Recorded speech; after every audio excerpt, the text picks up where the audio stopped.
de médicaments qui qu'on dispense à l'hôpital, dans les pharmacies hospitalières, qu'on les amène à l'hôpital. Et le constat que j'ai fait, le prix hospitalier est pratiquement très inférieur au prix des médecines de vie. Quelle politique allez-vous mener pour qu'un patient qui a un faible revenu peut avoir accès à ces médicaments-là qui est à l'hôpital? Les prix de garde et qui sont employés là, comme le cas de Tamba. Vous êtes de Tamba? Oui, je suis. Un médicament qui est là à part qui coûte moins cher, vous l'envoyez. Si on nous donne l'autorisation aux médecins de les enterrer, d'avoir ça, ils seront les premiers à avoir ça dans les églises. Pas le qui les donne. Et un patient qui a un faible revenu n'a pas suffisamment de moyens pour payer ça. Quelle politique allez-vous mener pour qu'un patient à faible revenu puisse avoir accès à ces médicaments? Bonsoir.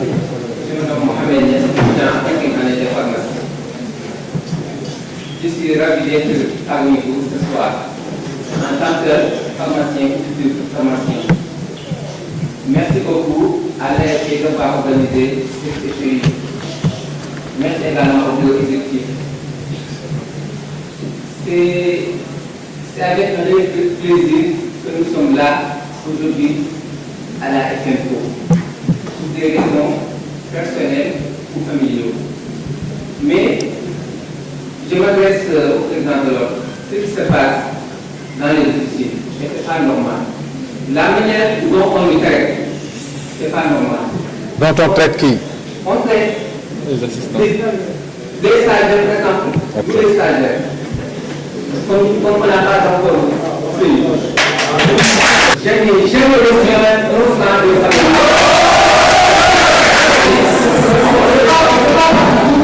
On travaille pour les pauvres. C'est pas ça. Mais on travaille pour la dignité humaine. Merci, Monsieur le Président, pour cette démonstration. Merci, M. le Merci, Mme Patrick. Ma question est quatrième année. Pour le problème de droit, nous savons, c'est illégal. Nous le savons. Mais ça, il va et que chaque jour, les gens disent, ça c'est pas normal, on doit l'éradiquer. Mais pourquoi c'est difficile? Ça me pose problème. Est-ce que l'homme a les vraies organisations et le pouvoir de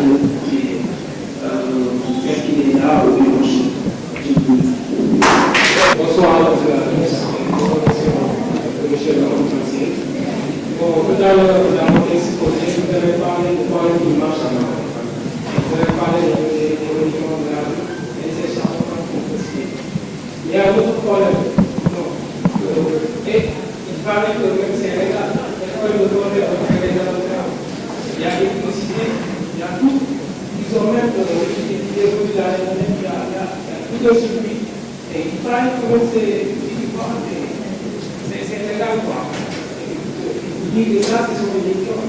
Et ce sont même des populations en Chine, ou des gens qui sont vendus. Je voudrais savoir qu'est-ce que ces problèmes-là, et des œuvres à ici au Sénégal, est-ce que c'est le monopole ou c'est pas le monopole? Le nom? C'est un média. Troisième année. Troisième année de pharmacie. Ok. Bon, j'entends souvent les gens dire que le pharmacien n'a pas droit à un acte médical. Et tout à l'heure, je crois bien si je me souviens très bien, vous avez parlé d'injection. Je voudrais comprendre de quel acte médical s'agit-il. Ou bien c'est moi qui ne comprends pas. Bonsoir. Le nom c'est Okandonero Deli. Deli. Je suis Gabonais. Je suis pharmacien. Ma question est plus orientée sur, je ne sais pas comment pour la formuler, sur le domaine dans lequel est spécialisée la maladie. Ça concerne la botanique, la pharmacologie. Et en même temps, M. le ministre a évoqué un lien rapport avec la médecine traditionnelle. Je n'ai pas obtenu mon diplôme ici à Dakar. J'ai étudié en Asie. L'une des choses qui m'a le plus marqué chez eux, c'est le fait que leur médecine traditionnelle et leur pharmacopée soient très évoluées. Ils ont réussi à faire de cela une spécialité. Préparation officinale en relation avec la pharmacopée. Les préparations officinales sont directement délivrées aux patients. Ce qui me dit le plus, c'est le fait que l'Afrique en elle-même regorge de richesse. On a une très grande diversité. Et quelles sont peut-être les démarches politiques ou les démarches professionnelles qui, à votre avis, pourraient être mises en place afin de développer ce secteur et que ce ne soit pas seulement un secteur utilisé et mis en pratique par nos praticiens et par nous qui sommes des scientifiques et qui maîtrisons peut-être un peu mieux la question, un peu mieux le problème.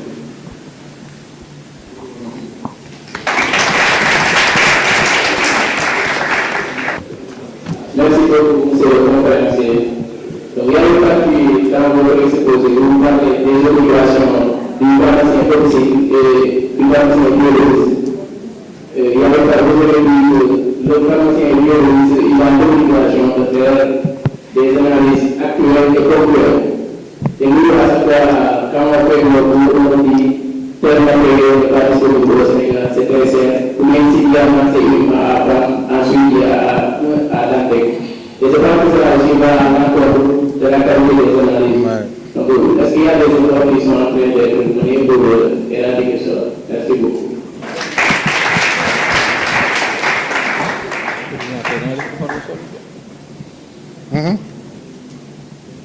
C'est bon, oui. Bon, moi je vois que le métier pharmacien est tellement sous-estimé au Sénégal. Donc, j'aimerais bien savoir tout ce que le problème soit c'est à côté de l'État où sont les pharmaciens.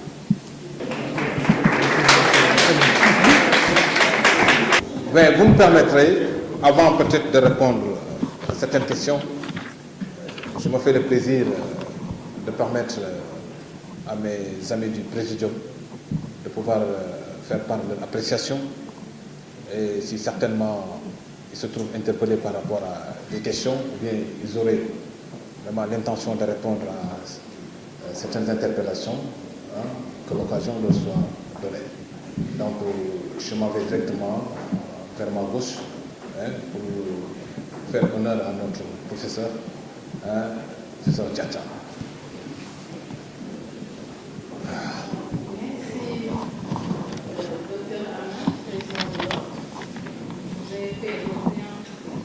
C'est pourquoi vous avez eu toutes ces questions.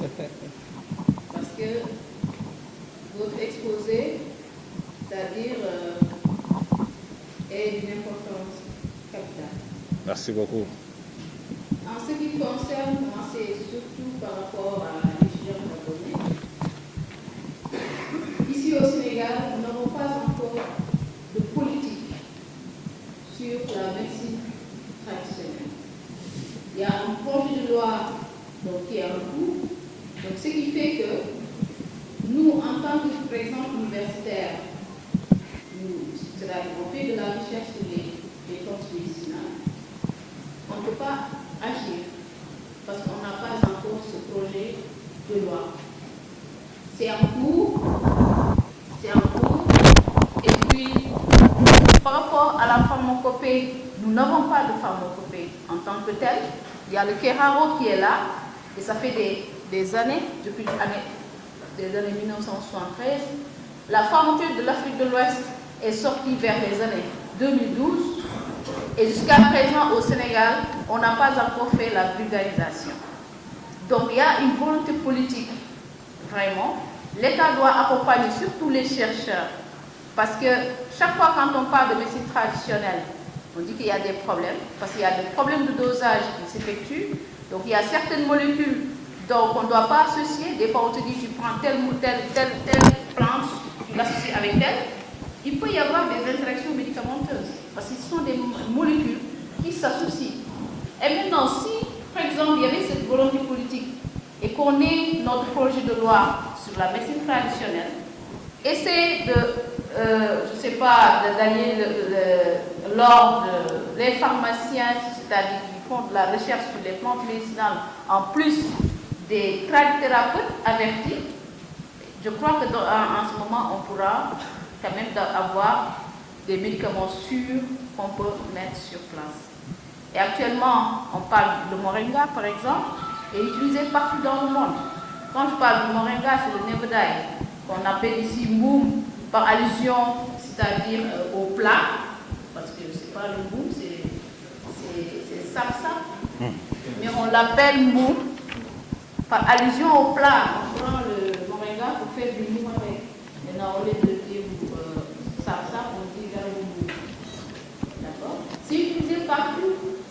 Et c'est une utilisation millénaire parce qu'on l'utilise dans la consommation et c'est une plante qui n'est pas difficile et pourtant qui donne de réels résultats. En ce qui concerne, surtout sur le cas du diabète, hein, dans le cas, par exemple, quand on parle d'hypertension artérielle, et ce sont des molécules, c'est-à-dire des plantes qui n'ont pas d'effet secondaire. Donc moi, par exemple, en tant que chercheur, ce que je préconise, c'est essayer de travailler ensemble et mettre des projets de loi sur place qui permettent de mettre, c'est-à-dire des garde-fous au niveau de la médecine traditionnelle. Parce qu'il y a les plantes qui sont exposées, il a parlé tout à l'heure des médicaments de la rue, il y a des rayons ultraviolets, donc ils peuvent détruire le principe actif. Il y a une méthode de séchage des plantes. Pourquoi ne pas sécher les plantes au niveau du soleil? Pourquoi sécher les plantes à l'ombre?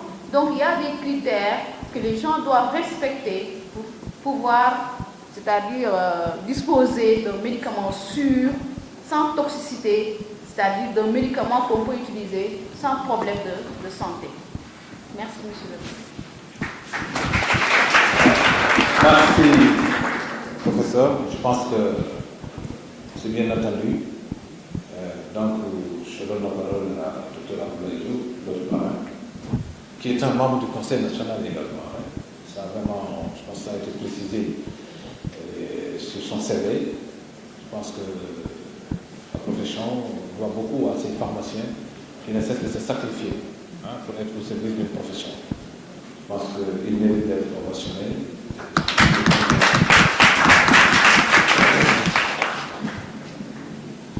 Merci, Président, pour cette brillante exposé. Je pense que la RP est fière, et parce que je pense qu'ils sont tout à fait même aujourd'hui. Depuis que je le côtoie, ça fait des années, je n'ai jamais vu aussi enthousiaste. Donc, vous pouvez être fier de votre président. Merci en tout cas pour ce bien exposé. Merci beaucoup. Je pense que, comme le président et le président a dit par rapport, je vais revenir un tout petit peu sur le thème. Lors de mon discours, je n'ai pas voulu trop.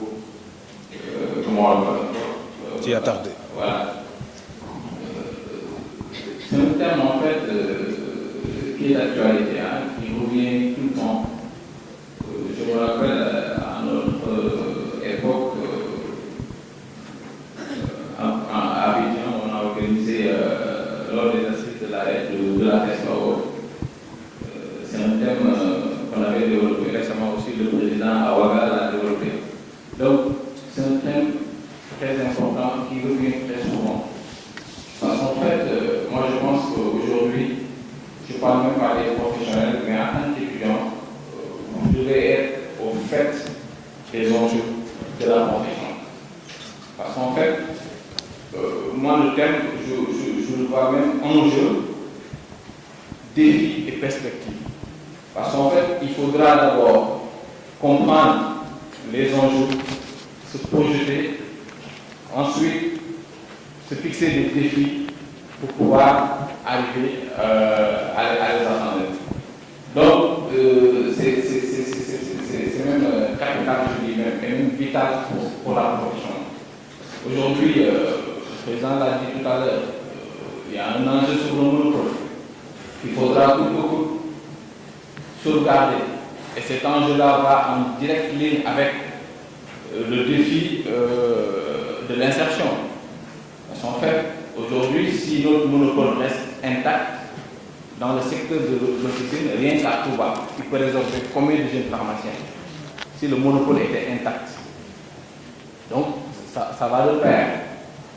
De l'autre côté aussi, il y a un enjeu interne entre, comment on l'appelle encore, les impératifs financiers, le président l'a dit tout à l'heure, les impératifs financiers et les obligations professionnelles. Où c'est capital. C'est lié. Tout à l'heure, notre jeune consoeur l'a dit, mais c'est là où c'est important en fait. Le pharmacien, c'est un acteur de la santé. Et c'est l'acteur le plus proche de la population. Je vais vous parler de la majorité qui se trouve être dans l'officine. Donc moi je vois mal comment est-ce qu'on peut, comment on l'appelle encore, si vraiment il joue pleinement son rôle, il peut ne pas être sous-estimé. Il peut, c'est même pas possible. Et c'est là où même je vais en venir pour dire, je l'ai brossé tout à l'heure dans mon speech, ce qui a conduit en fait à la création de cette carte. C'est-à-dire, au-delà de votre formation scientifique, que dans ce cadre-là, que vous puissiez vous rencontrer et échanger sur d'autres thématiques. C'est-à-dire, aujourd'hui, s'il est grave de sous-estimer un pharmacien, je pense qu'il est, comment on l'appelle encore, il est davantage même pour le pharmacien de percevoir qu'il est sous-estimé. C'est pas possible. C'est-à-dire, aujourd'hui, vous devez être à un niveau d'assurance tel que vous ne pouvez pas sentir d'être sous-estimé. Moi, personnellement, je le dis, en tant qu'assistant, en tant qu'étudiant, je ne me suis jamais senti sous-estimé, honnêtement. Jamais. Je ne me suis jamais senti sous-estimé. Pourquoi? Parce qu'en fait, ça, en fait, c'est une posture. C'est une posture qu'il faudra adopter. On ne vous demande pas d'être prétentieux. On ne vous demande pas d'être arrogant. Mais quand même, il y a un minimum d'assurance que doit dégager un pharmacien. Et c'est capital. C'est important.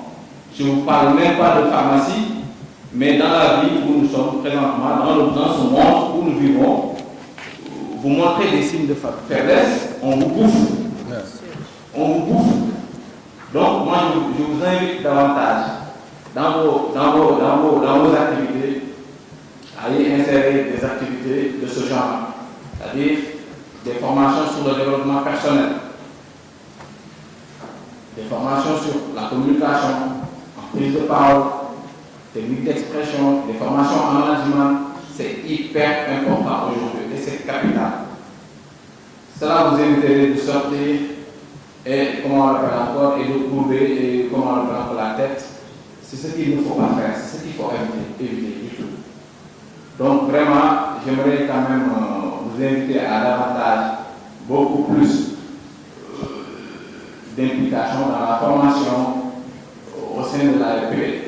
Parce qu'en fait, quand vous sortez ici, vous avez une formation purement scientifique. Vous avez des connaissances en matière de sciences. Là, vous êtes au top. Mais il y a d'autres qui vous attendent. Et c'est ça qui va faciliter votre insertion aussi. Quand on vous appelle en entretien, le plus souvent, on ne va pas vous demander est-ce que vous connaissez tel médicament. Non. Les gens ils vont essayer de voir qui vous êtes, votre personnalité, qu'est-ce que vous dégagez. Et cela, c'est hyper important. Voilà les mots quand même que je voulais partager avec mes filles. Merci beaucoup. Voilà.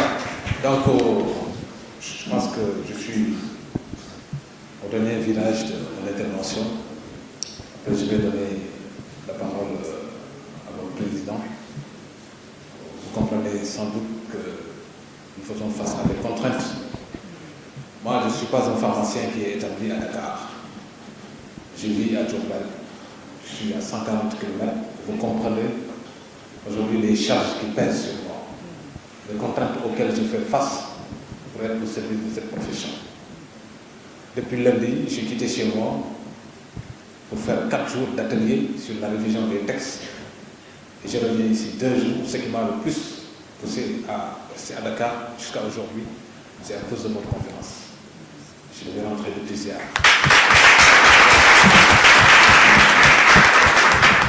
Mais ce n'est pas gratuit le fait que j'ai accepté d'être avec vous aujourd'hui. On ne se voit pas la face. Vous êtes l'avenir de la profession. Vous êtes les gardiens de cette profession. Vous êtes l'image de la profession. Vous en ferez ce que vous voulez.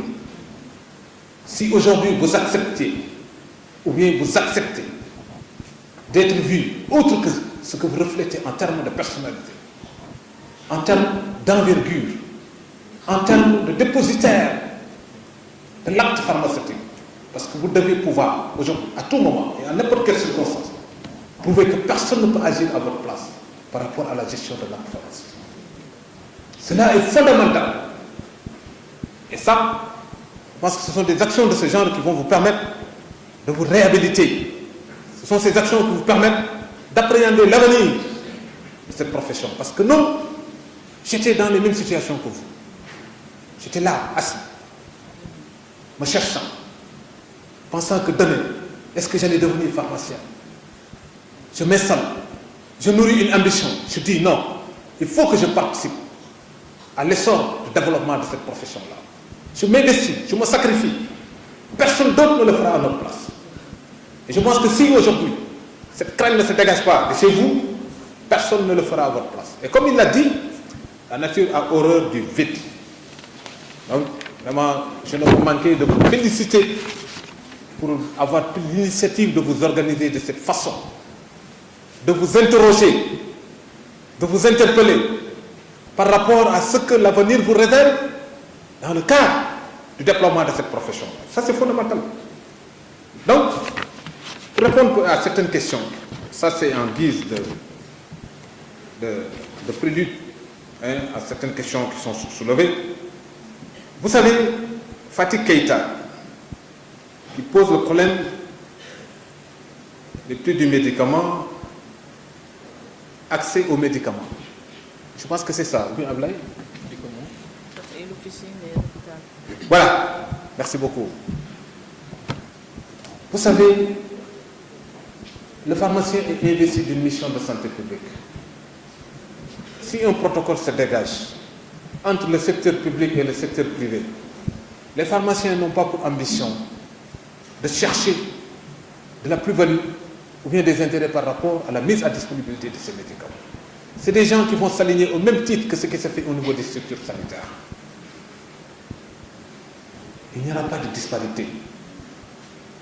Parce que les pharmaciens aujourd'hui, dans le cadre de la prise en charge des médicaments anticancéreux, c'est des pharmaciens qui n'ont aucune marge, qui acceptent de céder cette marge-là pour permettre à ces populations d'y avoir accès. Les pharmaciens, face à certaines molécules qui ont un caractère social, le pharmacien ne cherche pas à y gagner une marge. Parce que c'est la mission de santé publique. Et notre contribution par rapport à cette réponse qu'il faudra donner aux souffrances des populations, c'est quelque chose de fondamental. Donc ce pharmacien-là, pourquoi nous avons jugé nécessaire de faire de telle sorte que ces médicaments soient disponibles? C'est pour pouvoir assurer la continuité, c'est pour pouvoir assurer la proximité de l'accès de ces patients-là auprès de ces médicaments-là.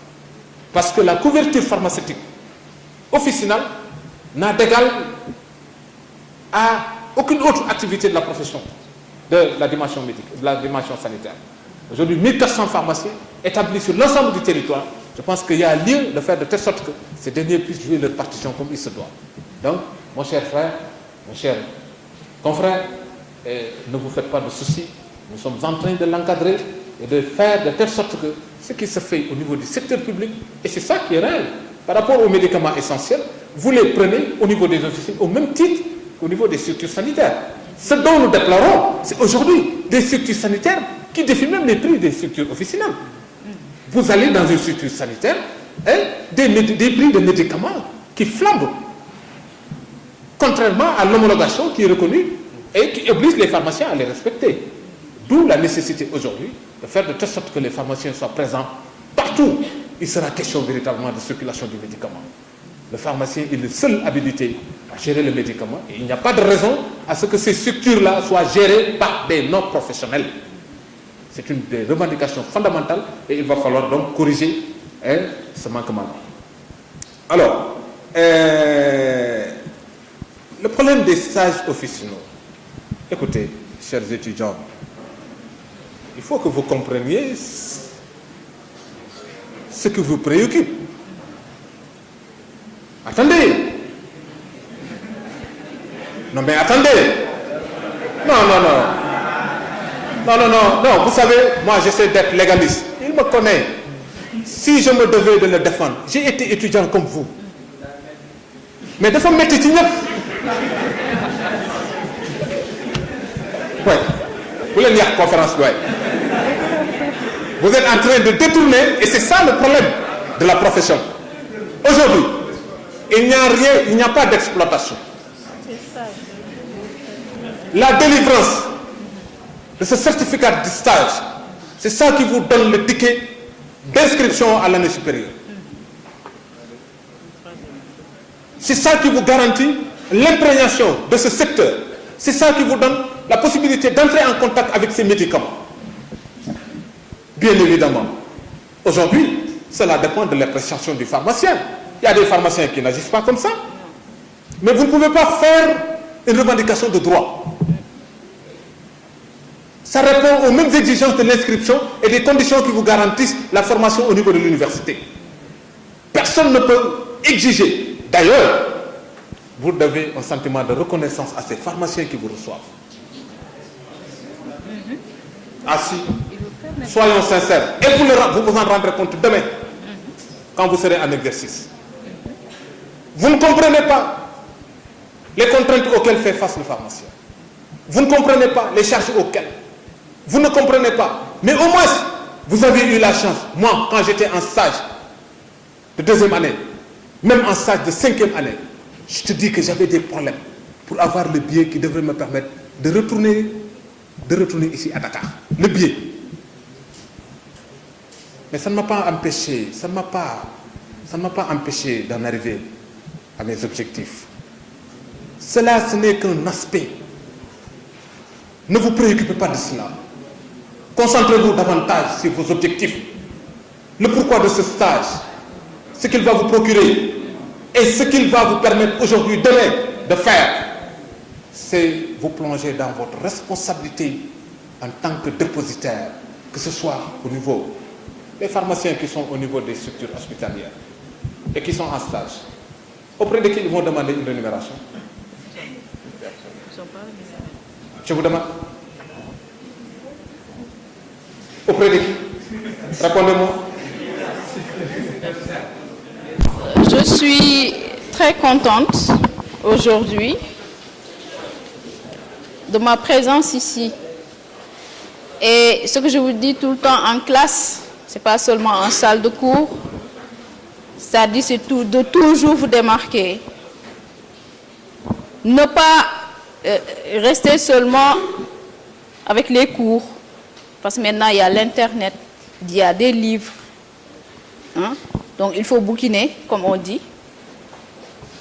Et en plus de ça, pour le diplôme, j'ai parlé tantôt du diplôme de doctorat d'État en pharmacie, mais vous devez aussi chercher d'autres diplômes.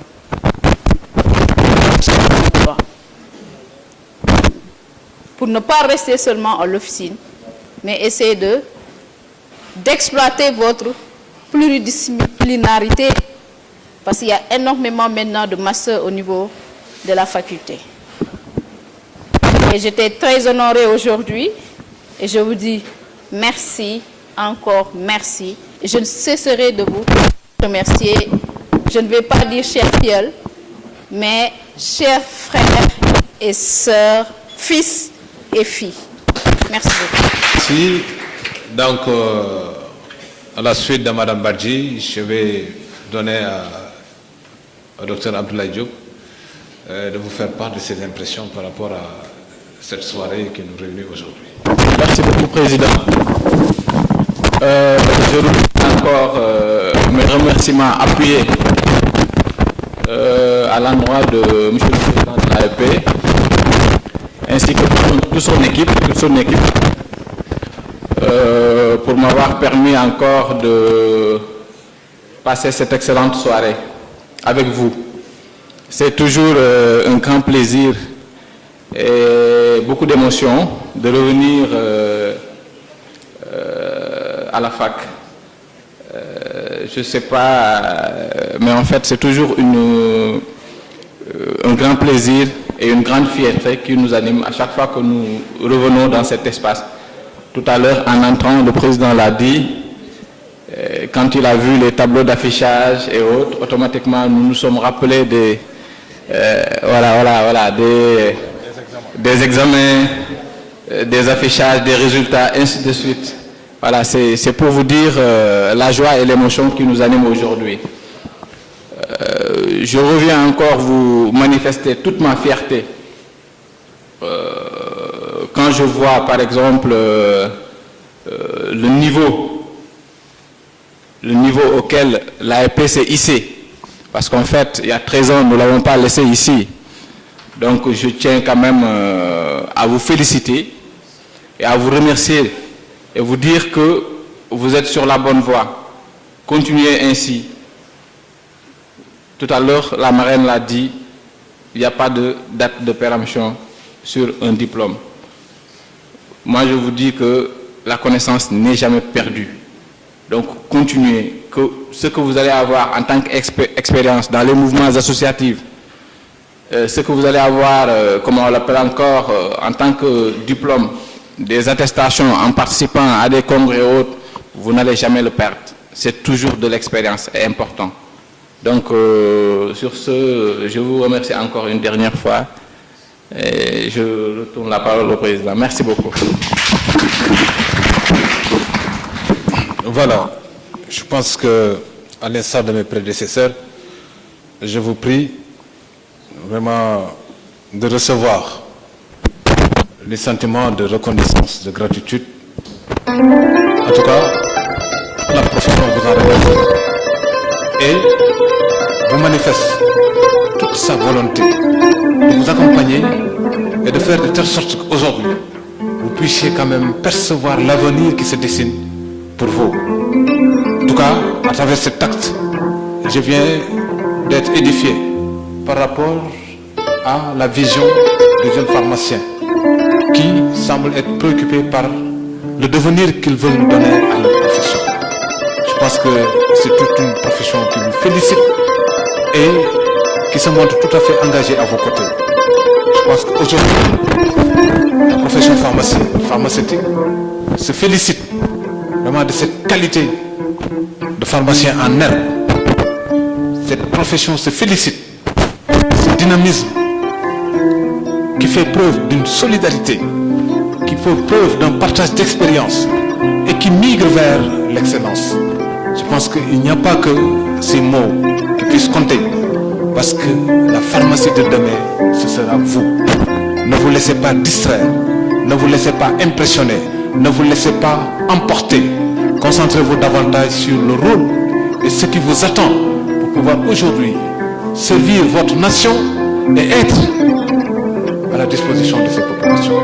En tout cas, je vous remercie, je vous félicite et exprime même aujourd'hui le regret de n'avoir pas été avec vous. Je pense que ce serait une grande erreur de ne pas partager cette soirée avec vous. Donc à travers cette date, je veux, avant de clore cette journée initiée par l'association des étudiants en pharmacie, remercier également les gens avec qui je partage ce président. En tout cas, Madame Bachi, j'ai été très séduit aujourd'hui par rapport à la recherche, par rapport également à vos obligations. D'accompagner ces jeunes pharmaciens à la nécessité de se mouvoir vers scientifique. Je remercie également mon jeune frère qui aujourd'hui est un membre nationale. Parce que ce sera vous. Demain, personne ne me dit d'avoir la garantie. Il n'y aura pas parmi vous une femme qui sera à ma place demain. Qui sera au ministre de la Santé, qui sera au ministre de la République, qui sera le directeur. Il faut y croire.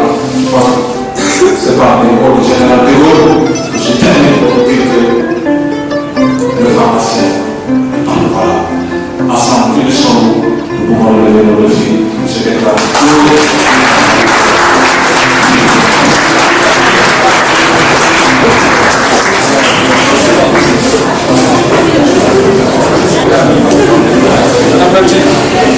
Parce qu'il y a autre chose qui me là-dedans. Monsieur le Président de l'Ordre, vous avez été tellement enthousiaste à vous accompagner qu'il faut impérativement que vous présentez sur l'association. Mais en administration, tout ce qui n'est pas écrit en côté de rumeur, et normalement tout ce qui n'est pas écrit est rumeur. Raison pour laquelle vous présentez l'association proprement avec vos différentes difficultés et la vision que nous en avons afin que vous puissiez pouvoir tirer avec vous.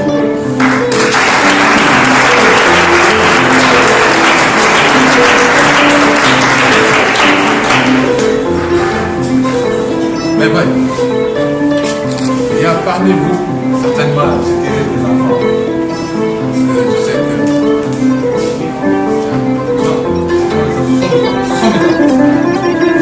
j'ai soutenu ma thèse en 1995. C'est pour vous dire que vous êtes sur le chemin.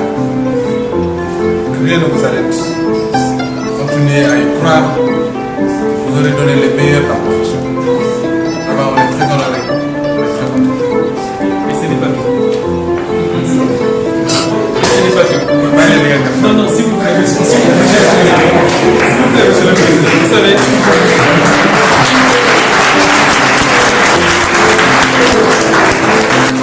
Vous savez, pendant ce moment de partage, dans ce tableau,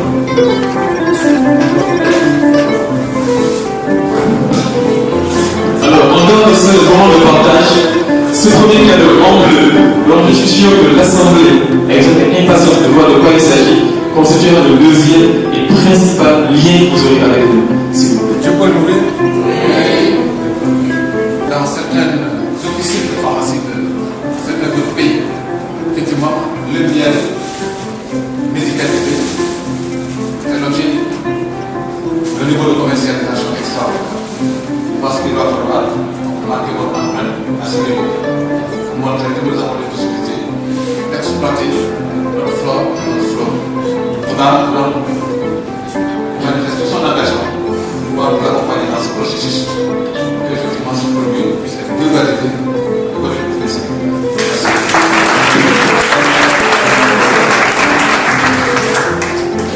Alors, nous allons commencer déjà par le panel, Dr. Abel Diop.